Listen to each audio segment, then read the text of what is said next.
It's the first video of the accused child murderer from a 30-year-old cold case. DNA techniques helped solve an infamous 30-year-old cold case. She left wearing a yellow rain jacket. That detail comes from her mother, not from a police report, not from a news briefing. From a mother who watched her daughter walk out the front door on a Friday afternoon and never saw her walk back through it. The yellow rain jacket, the kind of specific ordinary thing that a parent holds on to when everything else has been taken from them. Because the mind needs something to grip, something real, something that belonged to the before. Go back with her. Back past the courtrooms and the DNA laboratories and the taunting notes scrawled on barn doors. Back past 30 years of silence that was never really silence at all. Back to April 1st, 1988. Back to a neighborhood called Hoagland Avenue in Fort Wayne, Indiana, where the afternoon was cool and the sky had just opened up, and a first-grade girl was making a decision so unremarkably ordinary that she made it without thinking. She needed her umbrella. It was at a friend's house, just a couple of streets away. She told the kids she was with that she'd be right back. She was 8 years old. Fort Wayne in 1988 was the kind of Midwestern city that didn't make the national news for much of anything. It was factory towns and church communities and Friday night football. A city where people left their doors unlocked, not out of naivety, but out of the quiet confidence that comes from knowing your neighbors by name, knowing their children, knowing which porch light meant someone was home. The Tinsley family lived at the 2,300 block of Hoagland Avenue in a neighborhood of small houses with chain-link fences and backyard gardens. The street had a particular rhythm to it. Children moved freely between houses the way children in those neighborhoods did, following paths worn into the grass between yards, knocking on screen doors, disappearing for hours in the easy, untracked way that felt normal, then in a way it no longer does. April Marie Tinsley was born on June 13, 1979. She was a first grader at Portage Middle School. By every account from the people who knew her teachers, her neighbors, her family, she was bright and cheerful and unassuming in the particular way of children who haven't yet learned to perform for the world. She liked playing outside. She liked her friends. She had a gap-toothed smile that showed up in her school photographs with the uncomplicated openness of a child who had no reason to be guarded. She was the kind of little girl whose presence in a room you felt not because she demanded attention, but because she brought a warmth into spaces that was simply, quietly there. That afternoon, Good Friday, April 1st, April had been playing with friends when the rain started. Someone noticed it first, the way kids do, the sudden inconvenience of weather turning an afternoon complicated. April said she'd be right back. She had left her umbrella at a friend's house on Wayne Trace, just a short distance away. She headed out to get it. Her mother, Janet, watched her go. That image, the yellow rain jacket moving down the street, the ordinary confidence of a child on a familiar route, would stay with Janet Tinsley for the rest of her life. April did not come back.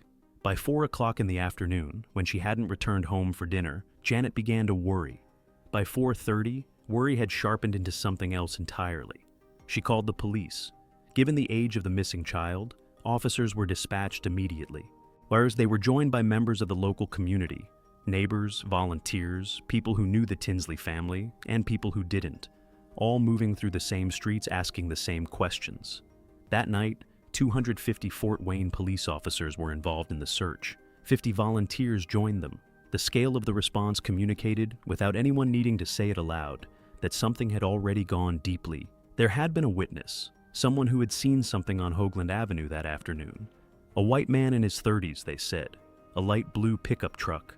A little girl being forced inside. The witness hadn't understood what they were seeing quickly enough to stop it.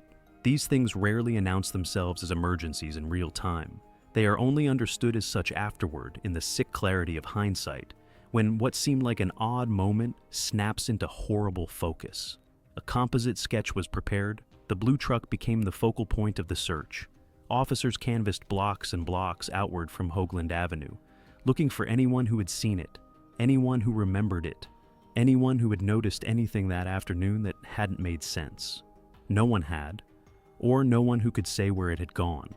3 days later, on the morning of April 4th, a jogger was running a rural route west of Spencerville, Indiana, nearly 20 miles from Fort Wayne.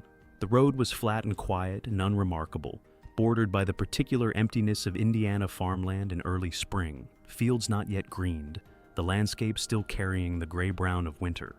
The jogger noticed something in a drainage ditch beside the road. He stopped. April Tinsley was lying there. The officers came and they showed me the picture, and I was sitting there just like in shock. She had been placed in the ditch approximately 4 hours before she was found, according to investigators who later calculated the timeline from physical evidence. She had been dead for between 1 and 2 days before that. Her autopsy would confirm what the search teams had feared, and what the community had been unwilling to say out loud. She had been sexually assaulted. She had been strangled. She was 8 years old. Near the ditch, investigators found one of her shoes. They found other evidence too, a shopping bag, items inside it, that told them something about what had happened to her, and something about the man who had done it. That detail would matter later. They didn't know yet just how much. The DNA recovered from April's clothing was collected, preserved, and submitted for testing. And this was 1988. The science existed in early form. There were labs that could run a profile. On April 26th, just weeks after April's murder, investigators sent DNA samples from the crime scene and from 5 early suspects to a private laboratory in Germantown, Maryland. The results came back inconclusive. The technology wasn't there yet. The sample was filed, preserved, labeled with the name April Tinsley and a case number that would sit open in the Fort Wayne Police Department for the next 30 years. The family waited. The community waited. Investigators worked leads that went cold and then went colder still. The composite sketch of the man in the blue truck circulated. Tips came in and were exhausted. The case was featured on America's Most Wanted. To give more details about the April Tinsley murder investigation. In a 30-year-old murder case of April Tinsley. April Tinsley's murderer is set to be sentenced tomorrow. The years passed in the particular awful way that years pass for the families of murder victims. Not peacefully, not with softening edges, but with the accumulated weight of every birthday and every missed first day of school and every June 13th that arrived without April in it. And then, 2 years after her death, something happened that no one had anticipated. In May of 1990, someone found a message written on the door of a barn not far from where April's body had been discovered. It was written in pencil or crayon, the handwriting uneven, and the spelling fractured in ways that were either deliberate or simply the signature of someone barely literate. The message read, "I kill 8-year-old April Marie Tinsley. I will kill again." And then a taunt, almost playful in its cruelty. "Did you find the other shoe? Ha ha." Fort Wayne went still. The note was photographed, analyzed, preserved. Investigators looked at the handwriting, the language, the specificity of the reference to the shoe, a detail that had not been made public. Whoever wrote this knew things that only the killer could have known, or the killer himself had written it. A second note appeared the same year in the mailbox of a rural home. Same handwriting, same spelling errors. A threat directed at a young girl in the household. Same sick undertone of a man who had done something terrible and found, in the silence of 30 years, a need to be known for it. Law enforcement took it seriously. They took it extremely seriously. But the note was a note. It was handwriting and crayon marks on a barn door, and there was no technology in 1990 that could connect it definitively to a specific human being. Yes, it was added to the file. It was studied. It was cross-referenced against everything they had. And then it went into the same growing weight of evidence that had produced no arrest, no name, no face. That detail, the notes, the handwriting, the preserved DNA from the notes themselves, would matter enormously later. For 14 years, silence. The family of April Tinsley did not have the luxury of forgetting. Janet Tinsley spoke publicly about her daughter when she could.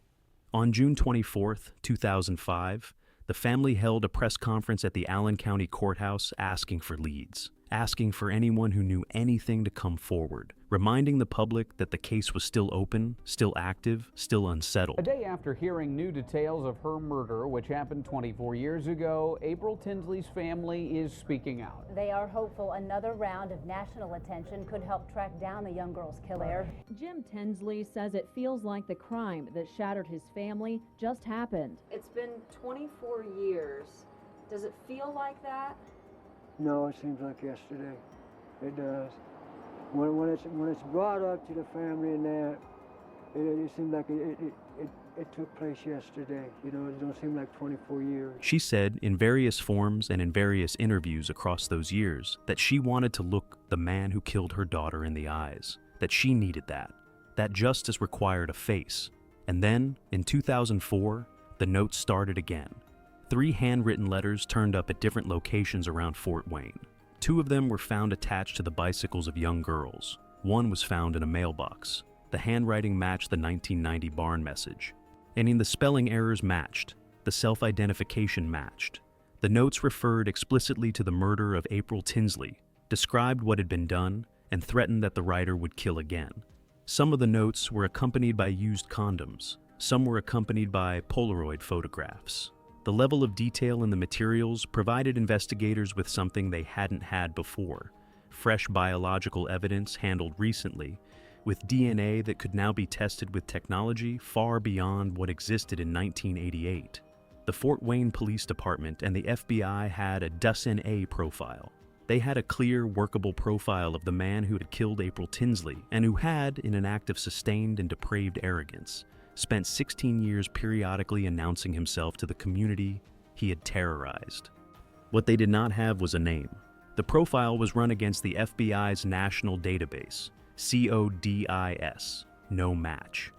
Every investigative lead was re-examined. The FBI's Behavioral Analysis Unit was brought in 2009 to construct a psychological profile of the suspect.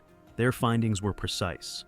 A white male, then in his 40s to 50s, living or working in Northeast Fort Wayne, low to moderate income, a preferential child sex offender, meaning a man whose attraction to children was not opportunistic or situational, but chronic, persistent, structured into his psychology in a way that had likely shaped his entire adult life.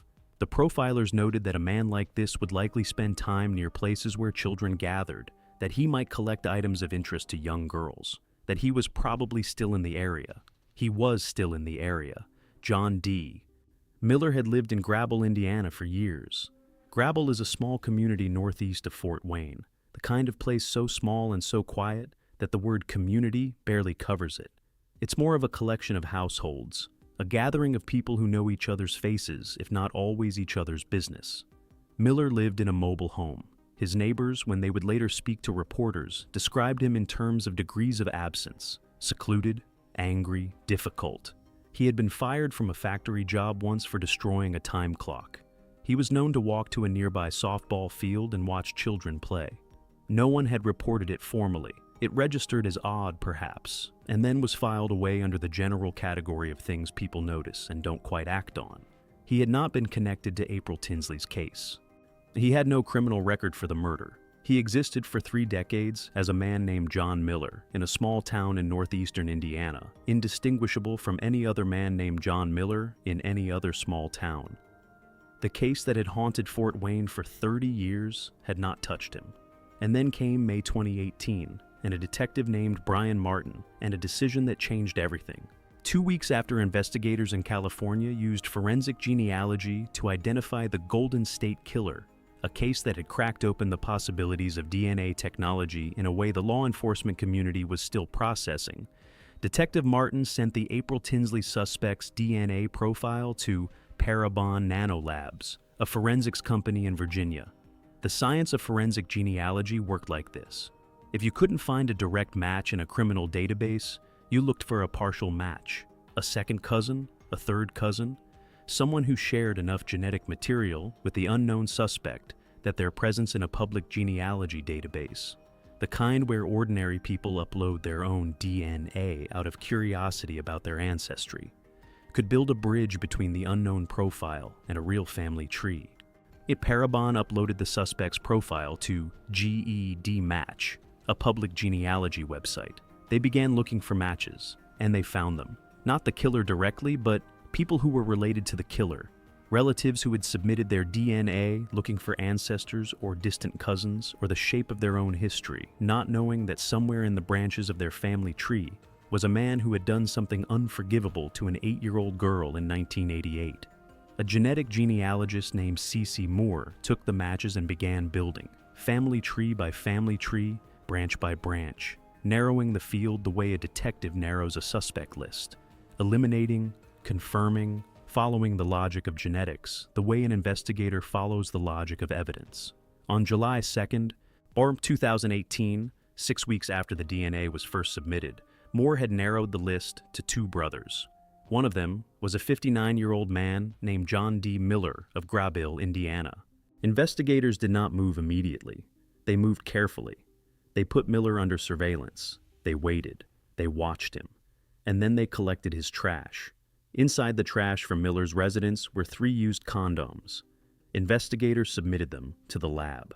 The DNA from the condoms matched the DNA from the 1988 crime scene.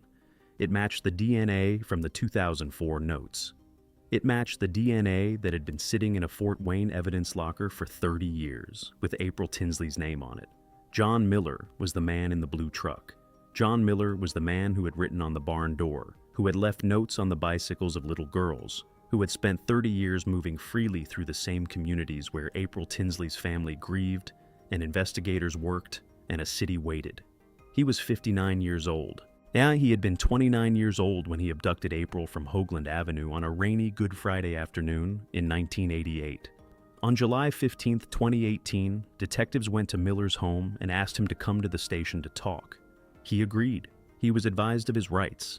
And then the investigators asked him if he knew why they wanted to speak with him. He said 2 words, April Tinsley. He then confessed.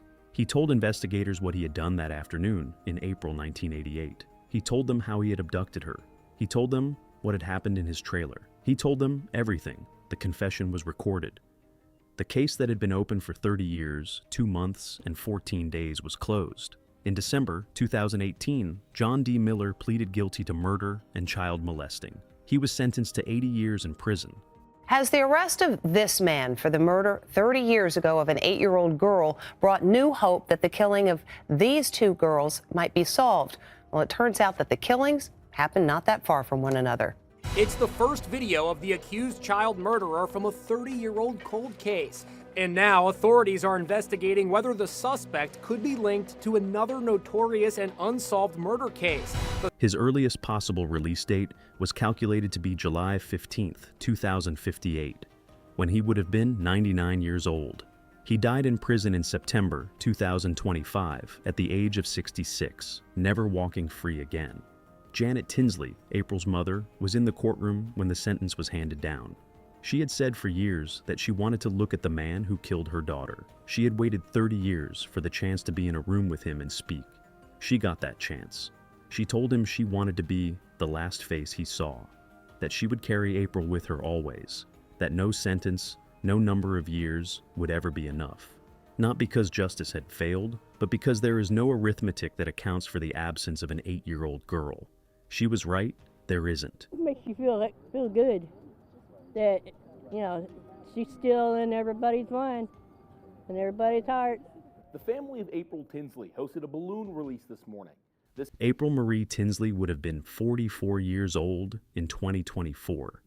She would have grown up in Fort Wayne, probably, or somewhere not far from it. She would have had a life shaped by things none of us can know, choices, relationships, the particular way a person's character sharpens as they move through the world. The gap-toothed smile from her first-grade photograph would have changed. She would have had her own Fridays, her own afternoons, her own ordinary walks between houses on familiar streets. Instead, she left wearing a yellow rain jacket on a rainy afternoon, walking towards something that seemed like no distance at all, and that turned out to be the last steps she ever took in the neighborhood she had grown up in. The shoe was never found, and a man spent 30 years going about his days in northeastern Indiana, watching children play, watching the case go cold. I'm watching the notes he left stir fear into a community and settle back into silence, believing perhaps that the distance between him and that ditch on a rural road had grown wide enough to be permanent. He was wrong. The DNA had been waiting. The science had been waiting. C.C. Moore had been waiting, without knowing yet who she was waiting for.